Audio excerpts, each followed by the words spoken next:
Hola, I'm Jenny, and thanks for watching Doing Life with Jenny. Today we are talking about my first trip to Mexico, which was also my first trip on a plane or abroad.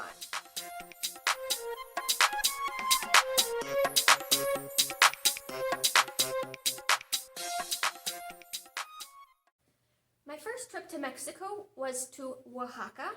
I don't recall why I chose Oaxaca. It probably was related to the available dates and or the price, but I chose Oaxaca. And here is what I envisioned the experience would be like to study abroad, because this is what it is like for exchange students that come to the US. You are very much a part of the family. You live in their home. You might even share a bedroom with one of their children. They go grocery shopping, you go grocery shopping. They go to church, they invite you along. Their kid has a soccer game, they ask you to come along. They take you to school or show you how to take the bus or whatnot, and you're just very much a part of their family for the time you are there. But for US citizens studying abroad elsewhere, it is a totally different ballgame. Maybe there are places that are like what I described, but based on my experiences, not at all. So this family in Oaxaca had a huge home. I don't know what you call it, but it's like the main house, and then a patio with other bedrooms that went around the patio. Usually those are for maids, but you wouldn't have that many maids. One of them was for their maid.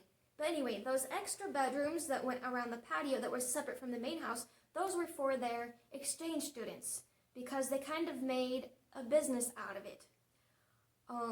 The exchange students have to pay to stay with the family. That is not the case when students come to the US. Like, they pay for their extras, like if they want to go to a theme park or something, but they don't have to pay to stay with the family. So they just basically, here, we have a huge home, let's do something with these rooms to make some money, let's have some exchange students. So that defeated the whole purpose of going there, because I wasn't staying with them. I was staying in like the extra, basically kind of guest house.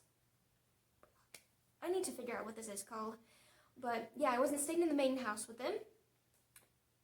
Since they had so many bedrooms with so many exchange students, I wasn't speaking Spanish at all.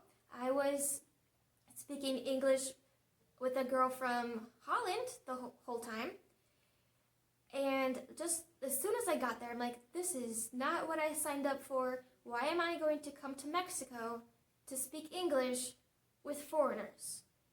Like, I could have stayed at home in my university and spoken more Spanish with fellow Americans than, you see how it's just not adding up. So I had arrived to Oaxaca 1 or 2 days before school actually started. So I'm just like, okay, we'll just see how this goes. We'll go into school and figure this out.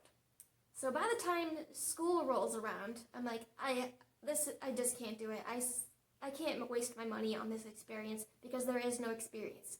So I show up to school, I'm like, I'm sorry, this is not what I expected. I can't stay here. I understand if I can't get a refund, but count me out. They did end up giving me a refund, which, gracias. See? So that was only 2 or 3 days into the trip. It was supposed to be a 2-week trip. So I'm like, okay, what's the plan? Well, if you watched my other videos, you know my then boyfriend, now ex-husband, is from Mexico. We had only been dating for 1, maybe 2 months at this time. So I give him a call. Hey, how would you feel about me meeting your parents already? He was totally down with it for some reason. Maybe just Mexicans are very hospitable, warm people, super friendly, so like, sure. So I flew to Mexico City, which is 4 hours from their little town. So they picked me up in Mexico City and drove me out to the little small town in the mountains. And right away I'm like, okay, this is where I am supposed to be. Like, I am the only foreigner there. Not even, I had to have been the only foreigner within a 3-mile radius.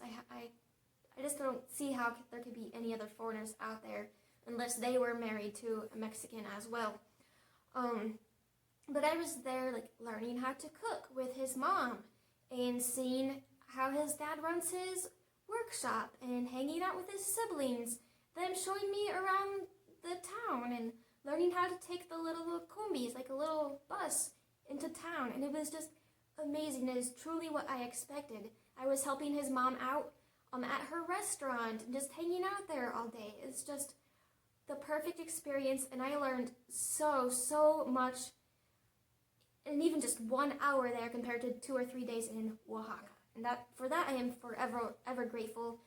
My parents, on the other hand, were a nervous wreck. One, because I'm a female traveling solo. Two, in their minds, Mexico was the most dangerous place because of what they see on the news. That's a whole nother video in itself. And thirdly, I'm changing my plans after I already get there. I'm like, by the way, I'm not only flying out of the country for the first time, now I'm flying within the country to somewhere I didn't plan on going. So they weren't too happy, but it all worked out well in the end. As I said, it was just an awesome opportunity, and I am forever grateful for his family taking me in like that. So I will definitely tell you more stories about Mexico and my travels in general. Until then, ciao.